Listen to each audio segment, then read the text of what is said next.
Pernahkah kalian berpikir bagaimana kita bisa tahu semua detail tentang hidup Nabi Muhammad? Bagaimana kita bisa tahu tentang perjalanan dakwah beliau yang penuh tantangan? Atau momen-momen besar dalam sejarah Islam?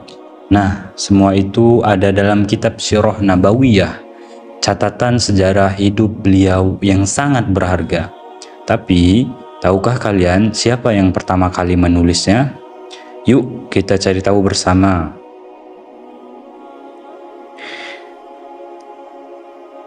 Kenapa Sirah Nabawiyah itu penting? Sebelum kita ngomongin siapa yang pertama kali menulis Sirah Nabawiyah, kita harus tahu dulu kenapa buku ini sangat penting. Sirah Nabawiyah adalah kisah hidup Nabi Muhammad Sallallahu Alaihi Wasallam, mulai dari kelahirannya, masa kecil, dakwah, hingga perjalanan terakhir beliau. Ini bukan hanya sekedar sejarah biasa loh. Buku ini jadi sumber utama untuk kita memahami ajaran Islam yang disampaikan oleh baginda Nabi Muhammad Sallallahu Alaihi Wasallam. Bagaimana karakter beliau yang penuh keteladanan serta peristiwa-peristiwa besar yang membentuk sejarah umat Islam. Bahkan dalam Al-Quran pun Allah memerintahkan kita untuk meneladani Rasulullah Sallallahu Alaihi Wasallam karena beliau adalah contoh yang paling baik bagi umat manusia. Jadi, kalau kita ingin benar-benar memahami Islam, kita harus tahu bagaimana Nabi hidup menghadapinya. Awal mulai penulisan sirah. Sekarang, mari kita mundur sedikit ke abad kedua Hijriah, sekitar 100 tahun setelah wafatnya Nabi Muhammad Sallallahu Alaihi Wasallam. Pada masa itu, para sahabat Nabi dan generasi tabi'in mulai menulis kisah-kisah yang mereka dengar langsung dari Rasulullah Sallallahu Alaihi Wasallam, atau dari sahabat yang menyaksikan peristiwa-peristiwa itu. Namun, penulisan Sirah Nabawiyah yang paling terkenal dimulai seorang ulama besar yang bernama Ibnu Ishaq.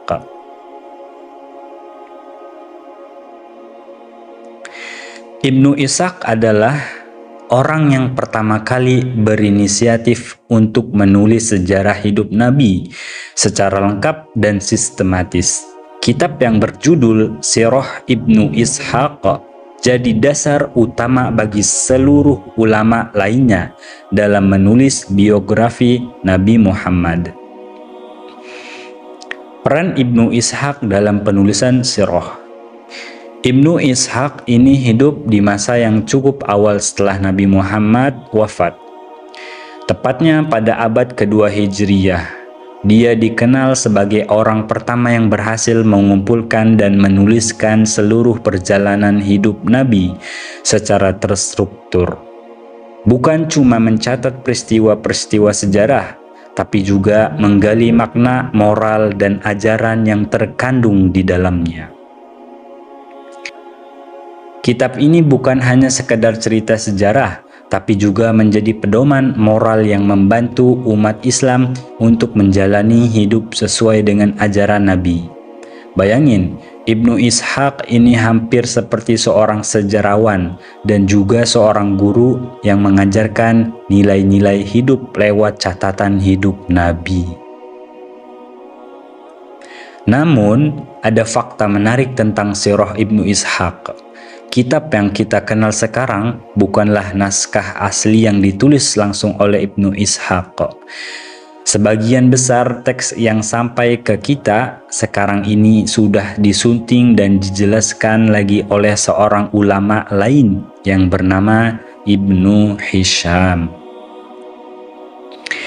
Ibnu Hisham ini melakukan syarah atau penjelasan dan tahqiq pemeriksaan.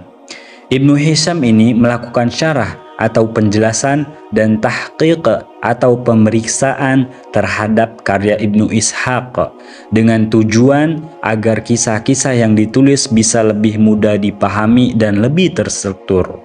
Selain itu, Ibnu Hisham juga menghapus beberapa riwayat yang dianggap lemah sanadnya dan menambah penjelasan untuk menjaga kebenaran cerita. Kenapa Ibnu Hisham jadi penting? Jadi, berkat penyuntingan dan penjelasan dari Ibnu Hisham, Sirah Ibnu Ishaq pun jadi lebih mudah dipahami dan lebih kuat dari segi kebenaran historisnya. Versi yang disunting oleh Ibnu Hisham inilah yang sering kita dengar dan pelajari hingga sekarang. Banyak dari kita yang mengenal Sirah Nabawiyah melalui karya Ibnu Hisham ini, karena karya beliau ini sudah sangat populer dan banyak dijadikan referensi di dunia Islam. Menyambut pengetahuan lebih lanjut. Dan itulah sedikit cerita tentang bagaimana Sirah Nabawiyah dimulai dengan karya Ibnu Ishaq dan disempurnakan oleh Ibnu Hisham.